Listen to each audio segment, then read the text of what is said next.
Hey guys, how's it going? It's Kai here with another Guardian Tales video, and in today's video we're going to be breaking down the top 10 heroes here in Guardian Tales for August 2021. And before we get started, every time we do one of these videos, these are always the most popular videos on the channel. Especially last month, July went insane. It's probably my third most viewed video on the channel. If we could keep that same energy and get a like on this video as well, that would be highly appreciated. Also, subscribe to the channel for more Guardian Tales content. And with all that out of the way, let's get into the video here. So how I'm going to do this is I'm going to talk about the key parts of their kit that are good, and then I'm going to talk about which game modes they're useful in. So the first one is going to be Future Princess. She still makes this list even though she came out forever ago. Amazing character, is used in pretty much anything, but reason why she's good is a few things. First of all is her attack animation. You could cancel it, and a lot of the damage is in the front part of her kit, so you can, that's one of the major reasons why you don't want to use the whole part of it, because the back half of her animation does significantly less damage as that front jumping part of her attack.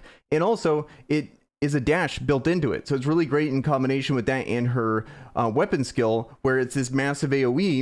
And it's another reason why she's so good, is because she has one of the biggest weapon skills from an AoE perspective that hits multiple enemies, and it does a lot of status ailment effects. So it's in arena, it's the one weapon skill that actually can fully CC or fully ailment the enemy if they get hit by all the ticks of damage. And since it's so wide, it's really useful in a lot of other game modes, because it's going to hit multiple enemies and CC multiple enemies in there as well. So in harder campaign and stuff like that, it's actually really useful. You have this whole big room of enemies. You have this massive weapon skill that's going to most of the time CC almost anyone, and it's going to hit a ton of enemies, so you get a lot of ways to survive. Then, not only that, if you do her chain skill, she doesn't do any damage with it, but it creates a barrier for all allies that negates the damage of 3 hits from enemies for 20 seconds, which are really cool. If you kill someone and then do the chain skill and they didn't hit you, that's going to carry over to the next round in arena. It doesn't matter how hard that move's going to hit. So if it's something that would do a ton of damage, that's just going to count as 1 hit out of the 3. So super useful ability there for progression. Absolutely amazing. And then lastly, it has the special ability here: on hit increases movement speed, weapon skill, and regen speed, and then dimension barriers attacking speed by 20% for 2 seconds. So on hit, you get a massive boost there. So overall, great base stats. Hits decently hard, but content that you're going to expect to see her in. She's an absolute staple in arena ever since she came out. She's been, from a Coliseum perspective, like the unit, pretty much the lead unit in every team. She's still about 90% of teams are going to use her as the lead in there. Amazon and Orbital Lift, she's absolutely amazing there as well. Very similar style game modes to Coliseum. So you just get an amazing value with her. The only thing that she's really not good at is going to be raiding. You don't really do much damage over, a course of a raid with her, because her party skill is not damage related, and she doesn't do any damage on her chain skill. So those are going to be 2 big knocks on her from consistent damage, but from a survivability and progression standpoint, she's absolutely unmatched.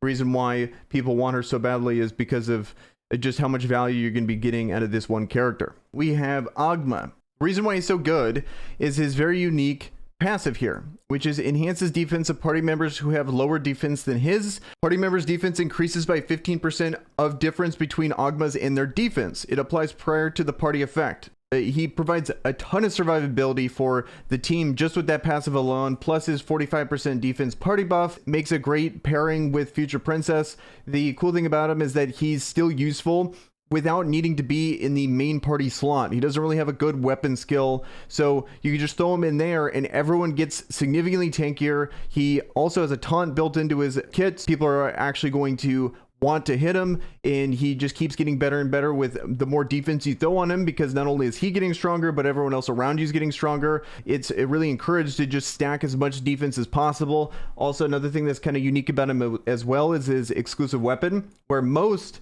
limit broken, like fully max limit broken weapons will give you 10% attack. His is actually giving you 10% defense, which is a massive boost to his stats already, and he scales so well with defense. So it's really cool that they added this on here, and not many characters have a specific stat here for a max limit broken weapon other than attack percentage. So it's kind of cool that the character that scales up defense gets that. Gameplay wise, right now he's still used in arena, even though matchup wise in the 1v1 environment he doesn't really really do too well anymore to the characters that you see in there. He usually loses there. He's more of a bot that picks up boxes, gets the attack up for the rest of your teammates, and then also makes them so much tankier that when they get to go, they're going to have more attack because he's going to fight over boxes, and they're going to have so much more defense because of his passive plus party buff.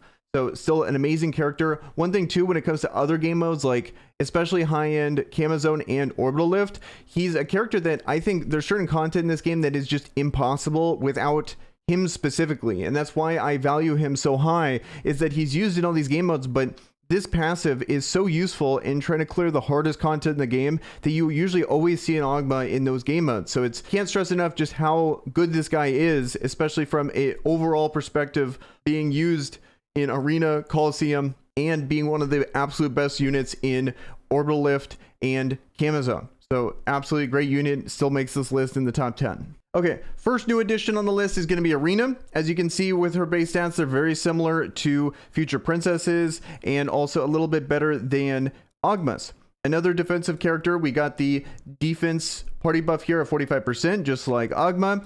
Slightly increases resistance to ailments and then raises defense by 30% for 4 seconds when inflicted with ailments. On hit, increases defense by 30% for 4 seconds. So essentially, is always going to have that 30% defense increase up, and is the only character really besides Pillvice that can resist ailments. Like, so she slightly resists ailments, slightly increases resistance to ailments. It takes a lot more weapon skills to CC her than normal. So that's what makes this passive so good. It's going to be especially useful in Arena. I would say she's mostly an Arena specialist, but she is still very good in other game modes, such as Coliseum as a side unit, just like Agma, and then also Camo Zone and Orbital Lift, especially in Camo Zone when Dark is banned, so you can't use Agma. You can slot her in, and then also her typing's massively different because she has basics, so you're going to be able to cover if there's any light characters that are giving you trouble. You can put her in, and she's going to be able to tank that significantly harder than a Future Princess or an Agma would. So it's really cool that we have a defensive character that is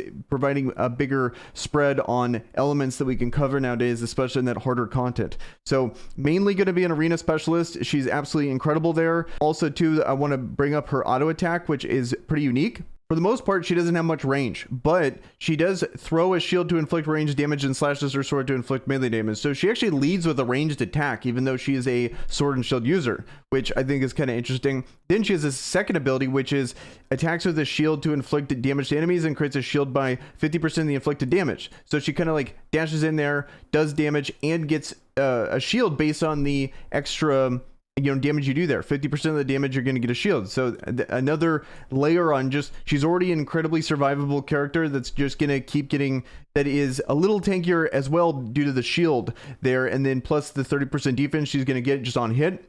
So absolutely incredible when it comes to how durable she is as a character, especially in a 1v1 environment. That's why I think she's mainly an Arena character, but because of her durability, because of her party skills, she's going to be really useful in Coliseum and other game modes as well. So very useful character. The only drawback is she's just not going to be used in raiding at all. Okay, so next character is going to be Noxia here. So she has the 40% HP party buff, which is very useful for survivability and almost necessary in an Arena environment. Then you got above average attack stat for a tanky character like this, below average defense you would expect. She's not going to be doing most of the tanking. It's actually going to be her pet here. So she summons a spirit that follows Noxia. Dark Spirit only appears during battle. She has this separate thing that she gets to send out, which is absolutely amazing because of how the targeting system works in this game. And it's going to cause a lot of issues because of how hard it is to try to stay on her. You can run around it, like there's no way to directly like force targeting. You can really abuse that based on the mechanics of the game. And she has a good weapon skill that comes out fast. It only takes 2 to get someone in a chain skill. But then we look here, it procs off anything. So she's actually really versatile with other team members because any ailment she'll proc it off of, but she also puts people in airborne status. So she's going to synergize really well with other ranged characters. And then inflicts 250% damage, range damage to the enemy. And then when Dark Spirit is summoned, inflict 250% DPS extra melee damage. So she has split damage there. So this 500% damage, which is absolutely insane for a weapon skill like that, even though she is a kind of supportish style character, so she's not hitting as hard as you would expect. The versatility of being able to proc off any ailment and putting people in a airborne state while doing a very high amount of damage percentage wise is a very good combination there. Then increases Dark Spirit attack. Her special ability is increases Dark Spirit attack by 40%, restores Noxia's HP by 40% of the damage inflicted by Dark Spirit. So she's surprisingly frustrating to deal with because you're trying to get to her. Dark Spirit's in the way. It could potentially make you aim, especially if you have like a ranged character. You might aim weird and aim at that character, and then as that's beating on you, you're going to be able to, she's gaining health based on the damage that you're taking from it. So very frustrating character to deal with. An absolutely amazing character. She's going to be useful in Arena and Coliseum. That's her two main places, and then she does have a place in Camo Zone and Orbital Lift. She's really good there as well. So absolutely super useful character. You're not going to regret leveling her up. Okay, now let's actually get into some of the damage characters here. So we got Mayriel here. So her party skill is a crit chance by a plus by 36%, which is very good. And then I think the best part of her, so explaining why she's good, first of all, I think it comes down to her weapon skill and just how fast it is. And essentially she's like playing against her, she's like a ticking time bomb in an arena perspective, where she just needs to land 2 of them. And then if she can, she's going to chain skill, probably kill you in the chain skill there. So shoots a ray, then inflicts a 400% DPS damage to enemies on its way. So it just does an absolute insane amount of damage there. She's already doing a decent amount just with her auto attacks and her weapon skill. That's why she's such a threat to deal with. And she's a little tankier than you would expect for a character in this class. And then reason why she does so much damage though is her exclusive weapon, which is Solaris here. And the big part of it is this part right here, where it's on critical hit, increases movement speed by 5% for 5 seconds and reduces earth type resistance by 5%. This effect can overlap up to 4 times. So if you really stack it up, you're going to be reducing 20% of the earth resistance on there. So you're doing significantly more damage due to that. And then she's also, she could kite you because of the extra movement speed you're going to be gaining from proccing the weapon skill passive, or the weapon's passive here. So she's hard to reach, and then it's on critical hit. So having this critical hit chance as her party skill is probably going to, it makes it pretty consistent on her to be able to actually proc. So you have essentially 50% chance minimum of being able to crit. So every other attack is going to proc this, and so she's going to easily be able to kite you, or she can move in and be able to hit her weapon skill a little easier because of her extra movement speed if she's trying to be a little aggressive when her weapon skill is up. So a really good unit there, is useful in pretty much every game mode. She's been used in Coliseum. I use her if I needed DPS, that if I'm going against like water units in Coliseum, or if I'm going against water units in Camo Zone Orbital Lift, I'm going to use her. She has good synergy with Bari because of her special ability here. So pretty much every game mode could use her. She's super useful. One of the highest Earth teams are some of the highest DPS in rating. It's absolutely amazing unit. Definitely pick her up if you're trying to build an Earth team. So now let's talk about Lilith here. And first thing, let's actually bring up her exclusive weapon, because this is going to be the main part of her, that she's absolutely needs her exclusive weapon for her to be good, which is this effect here. So it activates a protection effect with which reduces damage taken by 20%, and then reduces skill regen time of darkness spike to 5 seconds, and defense reduction of enemies increases to 20%. So whenever you have a reduction effect, 20% is the meta for it. There's really no effects except Eleanor that has a very narrow window that's higher than 20%. So keep that in mind when it comes to these, whether it be reducing just flat defense or reducing an element, it's always going to be in the 20% range. I like effects that are generic like hers, because they're just having the defense reduction, I think, is better than having the element one, because it makes it more versatile. You can actually use her in other teams. Like for example, right now, Lilith is used in fire teams for raiding because she just has a generic 20% defense decrease instead of it being a 20% darkness decrease like Beth, for example. So I really like that with her. Also, but look at her stats. Base attack wise, a little lower than you would expect for a character like this, but she just does so much damage based on she's already giving herself 50% increased melee attack, and she's reducing the defense of characters by 20%. So she just hits like an absolute truck. Also, she's a melee attack user that kind of can attack at a range, just like Mayriel, but is melee. Also, this darkness spike, especially when it's down to 5 seconds, drops dark matter on enemies to inflict damage on hit, marks enemies with the Demon Queen's emblem, reducing their defense for 6 seconds. So it's actually a pretty long duration that you're going to have their defense reduction.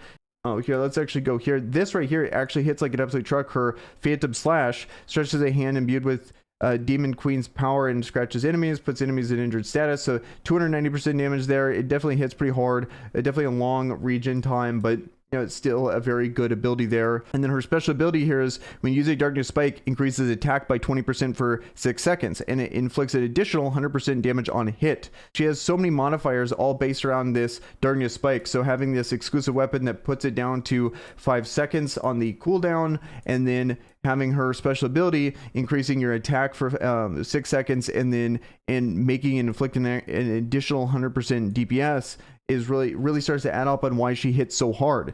And even though she has really low base defense, she actually is surprisingly survivable because of her exclusive weapons, 20% reduction of damage taken. So it's a very unique effect that I don't think any other character has. So yes, she normally would look super squishy, but she doesn't really come off that way when you're playing against her. And then lastly, she has a heal built in here when you're doing the chain skill.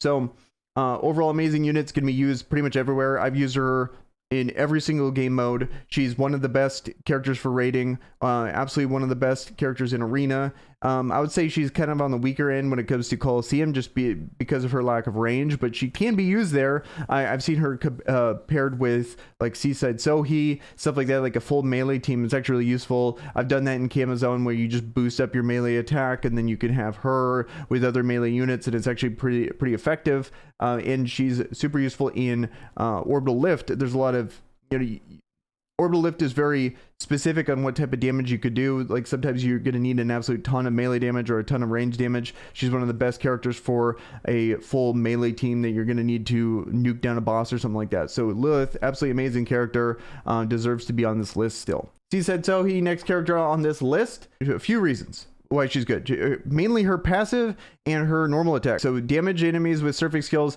prioritizes her attack to ranged dealers or enemies far away, which is amazing in a ton of game modes where we're mainly Coliseum, Orbital Lift, Camo Zone. That right there makes her really good because damage enemies with surfing skills, prioritizes her attack to ranged dealers or enemies far away. So she's going to target essentially the main threats in those auto battle environments.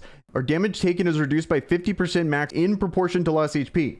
As her health gets lower, the absolute maximum. So for health, if she's almost going to die, that would be 50% damage reduction. But you can use her as a lead in Coliseum or Arena, and then she's going to have so much more health. So as she gets closer and closer to that 50% full reduction, surprisingly tanky, and it's due to this passive here. Something that I underestimated at first, but when you think in like Coliseum where she has potentially 8 times her life points if you put her in the leadership spot, or if you have her in Arena where she has 3 times her HP, having the special ability that's going to affect a higher amount of HP makes her actually really survivable. On her exclusive weapon here, on Ripping Rush hit, fire magnetite energy once every 3 seconds and deals an additional 75% DPS damage, maximum of 3 enemies. So she's able to go back there, hit someone, but it's actually doing splash damage there. And then her weapon skill summons a dolphin to inflict damage around the target and then puts enemies in injured status. So it's actually a pretty wide weapon skill. So it's actually pretty useful, good enough and survivable enough to where you could actually, even though she's a basic character, you can use her in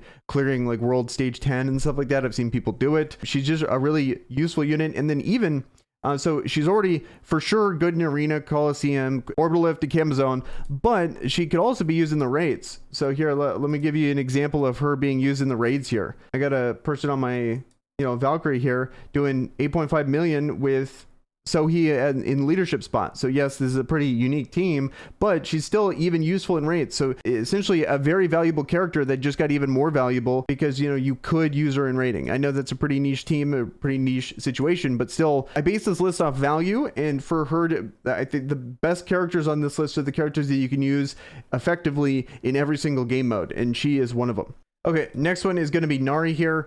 Main reason why I like her is she has a good generic party skill of the 50% ranged attack. She has a good special ability here on hit. Defense increases by 8% for 8 seconds, and then the effect can overlap up to 8 times. So she's actually surprisingly tanky. And then lastly, she has this generic non-exclusive weapon needed passive on her normal attack, which is on last shot, throws an enhanced Fox speed to decrease enemies' ranged defense by 20% for 3 seconds. So having a generic defense down is amazing for so many parts of content. It's one of the best things you can have on a character. Other characters that, you know, have you been noticing, if you're a damage character that has the defense down, you're a good character, essentially. And so she's one of them. I like that it's generic because you could throw her on a whole bunch of teams. So that's why she's so popular in the raiding environment, because it doesn't really matter what element you're using. She's just going to be there. You don't really need her weapon skill. It's just, you just need her autos to throw that defense down. You can put a whole bunch of different elements on her weapon. That's why she's so popular there. And then mainly her exclusive is just going to do extra damage, so you're not losing any effective parts of her kit if you don't have her exclusive weapon on there. You're just, you know, changing the element of damage there, even though ideally you're going to do more damage in a basic on a basic team. But the cool thing about her is that she can be used in a whole bunch of other teams as well. So very good in Arena, Coliseum, like essentially every game mode in the entire game. She's going to be useful, and you can splash her in regardless of element. You're not just forced to pigeonhole her in a full basic team. So a very good character in Nari. And then next we have Maya here, absolutely the best healer in the entire game. Very similar to Agma in the sense that there's certain parts of content that you absolutely need to have her, or you're just not going to be able to clear it. I'm especially thinking in higher end orbital lift. That's pretty much the one game mode in this game that is by far the most punishing. A lot of people, even the full max whales, are still not beating that content, or they get hard stuck on a certain part, and then they have to wait until the level increase goes up, because it's just, even when they do clear it, it would take like 25-30 times or whatever to be able to actually finally clear the stage, sometimes way more. But you're going to need this kind of healing to be able to even have a chance to survive, and then you finally get the RNG to go your way. So she's one of the only characters, if not the only character, that can put out that kind of healing. There's other characters in a group environment that are kind of giving her a run for the money, but it takes an entire element of dedication to be able to get anywhere close to the amount of healing that she can put out. So that's why she easily makes this list, as even though she's not as versatile as Agma is, because she's not really used in Arena and she's kind of fallen under the meta in Coliseum, I would totally take her over just some most generic ranged characters if I'm trying to progress, because there's certain things she can do that only she can do, whereas ranged characters, damage dealers, are a dime a dozen. So even if I'm not going to place as well in Arena or place as well in Coliseum, at least I'm going to be pushing as far as I possibly can in Camo Zone consistently, and I would do decent in Coliseum. So that's why I really like her as a character, especially in the beginning of the game when you're trying to progress. She's just a really good investment. Next we have Gabriel here. Surprisingly high amount of damage for a support style character here. She's one of those characters that has the generic chain skill that can proc off any status element, which is amazing. She has the 36% crit chance, which is fantastic to have at least one of on your team. Usually you only want to have one character that has the crit chance buff. Fit that slot very well. There's a couple other characters that compete for that, but she's one of the best. And then she also has the 20% light type resistance on here, resistance reduction on her auto attack, but you need her EX weapon to be able to get it on the first auto, so she's always applying it. Whereas if you don't have the EX weapon, she applies it on the last hit. It actually takes quite a while for her to reach that last hit before she has to regen in any environment. So you definitely want to have her EX. She's one of those very EX reliant characters. Pretty much everyone on this list, I'm assuming you have the EX weapon on here, and she's, no exception. Speaking about how generic this chain skill is, but what's also cool about it is that it inflicts 300% damage, which is solid, and then restores all allies HP by 30% of heal, which is not much, and removes all negative effects, which is actually pretty solid. Overall, a very useful character. I like her range in Coliseum is actually pretty decent. Then when you're actually just piloting her by yourself, she has in like an arena environment, for example, they've buffed her healing on her sanctuary by a decent amount. So she's actually pretty good to pilot by yourself. So she's amazing support, very versatile with her chain skill, does a ton of damage, can be used in arena as a healer, can be used as a main character in your team if you want. Like, she actually has two vastly different playstyles, because when you're using her as the main slot, she actually provides a ton of healing for your team. But when she's on the supportive end, she's mainly providing a damage boost for your team. So it's kind of interesting that she's so different on whether you're using her in the main slot or in the secondary slot. But overall, absolutely incredible character, easily makes this list for the top 10. I think I'm past 10 characters here, but there's one more I want to talk about, and then there's a couple honorable mentions. So I think Beth deserves a mention on this list as an amazing character because of what she brings to the table. I think mainly what makes her good is her passive and her exclusive weapon. So the first thing is her passive is, depending on the number of enemies within 3 tiles, attack increases by 15% up to 60% and negates incoming damage by 15% up to 60%. So absolutely incredible passive here, does good damage on her chain skill. But this is the best part of her kit right here, is going to be her exclusive weapon, which is on dark smash hit, which is her normal attack, and decreases dark type resistance by 20% for 3 seconds and generates a shield by 10% of the inflicted damage upon enemies. So she's actually incredibly tanky and super useful because of that. So she's a great main character you can use to pilot for clearing content. She's good in Camo Zone and Orbital Lift because she has a different typing than Future Princess, and she provides her own self-sustain because of the amount of damage she does on her auto attacks. So a very useful character. And then also she has good self-sustain because of her passive here. So those harder game modes where damage is super high, she's going to be really clutch because there's a ton of enemies in those type of game modes you're facing. You're easily going to proc the 60% portion of this passive here. So easily make this list as a super useful character for you. Even though a lot of times Lilith is like the main dark unit that you see, Beth is still an incredible unit and is still paired with Lilith in dark teams for raiding. So you're, even if you eventually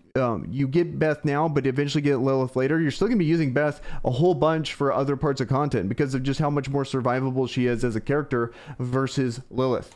Both are great units, both deserve to be on this list. Next on this list is going to be Future Knight. I believe this is number 12 on the list, but I don't care. Still a great unit that deserves to be on here. That's what's cool about Guardian Tales, is the top 10 list is just, there's so many good characters. It's hard to just make a top 10 list in this game. But you can really go a long way with a lot of these heroes. And what makes this character so good is very unique weapon skill regen speed on the party buff. Only Lifeguard Yuze has the other one that does this as a unique hero, but still not many people use Lifeguard Yuze. She has niche uses in raiding, but that's pretty much it. Whereas Future Knight is useful everywhere and great arena unit, great Coliseum, and then also great in raiding. So you can't go wrong here. What makes her so good is being able to give the team that weapon skill regen speed is fantastic. It changes all the timings of a whole bunch of things when in other matchups when it comes to weapon skills. But she has this special ability here, whereas rifle normal attack penetrates the enemy and inflicts 50% increased damage by 50% chance, and on hit reduces basic type resistance by 20% for 3 seconds. So another character that's reducing a specific element's resistance, which usually makes them a really good character. Then has this very unique effect here where it's Princess's Amulet and negates the damage of 1 hit for 3 seconds. So this is actually pretty clutch. If you could time it right, you can really ignore big parts of people's kits here, and super useful in all game modes and being able to survive and just be able to negate 1 hit on demand. So there's kind of like a mind game there that you can use, but having that ability is really clutch. And then I really like her just in a really tanky team because her weapon skill is really fun to use. She's just one of the funnest characters to use in my opinion. But this right here, this shoots out magneton energy at full capacity to inflict damage around the target and puts them in down state. But this right here is, she reminds me of Mayriel in the sense that she's a ticking time bomb, is that she could kite around. She has the ability to be able to block damage. If she can just survive and hit her weapon skill, which is really hard to dodge, she's eventually going to be able to chain you or put you in an ailment, chain you, put you up in airborne, and do a ton of damage to you. So it's kind of like you're just sitting there waiting to proc your weapon skill, and then you're just going to explode. So if you can't get her out of the match as soon as possible, she's just going to eventually win. And she has good range, good typing for, Coliseum. Just brings so much to the table. So a very good character, easily makes this list. One of my favorite characters in the game, especially just from, fun of playing her. So I really like her. Definitely up here, even though I think I'm well past 10 characters. She deserves a shout out as one of the best characters you could possibly get in this game. Now I want to talk about something a little different. These are my honorable mentions. These are characters that boosts an element synergy, but it's hard to quantify if the character is the one that deserves to be in the top 10, or if it just, these characters just raise, like they're good characters that raise a specific element. So I want to talk about these characters. First one being Eleanor here, and I think you can argue like she's amazing, and especially if you're all in on light characters. So it's hard to evaluate her specifically as the character because she needs light characters. But if you have Gabriel and you have Future Princess, what people are starting to do now is I used to always force MK99 on the team because, you know, she does so much damage. But what people are starting to do is put Eleanor and Gabriel on the team with Future Princess and then throwing a tank in there, whether it be Noxia or Agma. And it's actually really effective in a Coliseum environment. But the reason why she's so good is this passive here, which is if a light type hero is in the party, damage taken is reduced by 20%. Then for each light type party member, increases attack of all party members by 5% up to a maximum of 20%. So in my situation, it'd be 50% attack increase. And then if a light type hero is in the party, damage taken is reduced by 20%. So absolutely insane here on how much survivability she has. Then she has the unique split party party buff where it's skill damage by 40% and then light type attack by 25%. So she covers both types there. And then she actually does a surprisingly high amount of healing with just her basic attack here. So, and then a decent amount of damage. So, and then lastly, she has this chain skill, which doesn't do any damage, but with the heavenly performance increases all allies attack by 30% for 5 seconds and reduces the light type resistance of enemies by 30%. So great character, provides a ton to the light type faction. Actually, one of my favorite, you know, it took me like one of my favorite characters. I use her a ton in Coliseum. She's actually my main team with Gabriel and Future Princess and Agma at the moment. So I think she's absolutely insane. The next character that boosts a specific faction is going to be Vishuvak. And I really like this fire faction, and I'm currently in the process of leveling it up, but I like it because how unique this is, which is fire predilection, which is damage inflicted on enemies that are not fire type increases by 25%, then increases HP of fire type party members by 15%, and then she already has the 40% HP buff, so she's increasing people's HP by an absolute ton that are on the fire faction. So I think this is one of the most unique and interesting party abilities. Then now they're actually starting to provide more fire characters in Scintilia. I hope I didn't butcher that name, but it's like the fire faction is actually a really exciting place right now. And if you look at like right now in the top, I know this is like super not exact, but if we go into the arena right now, the top team, there's a lot of examples of people that are having success with the fire faction, but I just want to show this at the top. This person right here is using a full fire team, and it's even with Piltvice. So it's Scintilia, Piltvice, and Vishuvak. And I think Vishuvak here is providing a ton for this whole faction here. It's a really interesting that characters that are kind of meme-dom in Piltvice are actually being used in the top and winning matches up here. And I want to say it's due to the combination of, you know, Scintilia being a really good character. She's providing the 50% fire boost, but it's also Vishuvak here providing this very unique passive for the rest of the team. And then also just her auto attack, it provides a lot of skill based in dodging and stuff because it's this dash that you can dodge moves. And like I've been using Vishuvak, I put her in the training room and I've like dodged a Future Princess's you know, weapon skills because she dashes out of the way. It's pretty fun. So I'm definitely a fan of the fire faction. And then lastly, just a character I want to mention when it comes to boosting other factions is going to be the last character of this honorable mention is going to be Eva here. She provides a lot of support here, but mainly it's going to be for the basic faction because of her 50% boost here. She's a great character, but she's mainly for, you need to have basic characters in your team to be able to ever make her worth it because she's giving you the 50% basic attack boost. And so she's going to be really good with, you know, Nari, Sohi, Future Knight, whatever kind of team you want to use there. She's fantastic for it. And then she also has a good passive here, which is when using Soundwave skill, restores the most depleted party members' HP by 10% and increases their defense by 30% for 5 seconds. And I believe that got buffed. I believe that used to be only 5%, but recently got buffed. And then also has a good chain skill where sings song that inflicts 240% of DPS damage around the target and increases allies' attack by 30%. So a very good chain skill. So that's going to do it for this list here. Those are all the characters here. I want to say that's about 15 characters, but I think those are the best characters in the game at the moment. Let me know down in the comments below if you agree, disagree, or if there's any characters you feel like I left off this list. And with that, guys, I am out. Peace.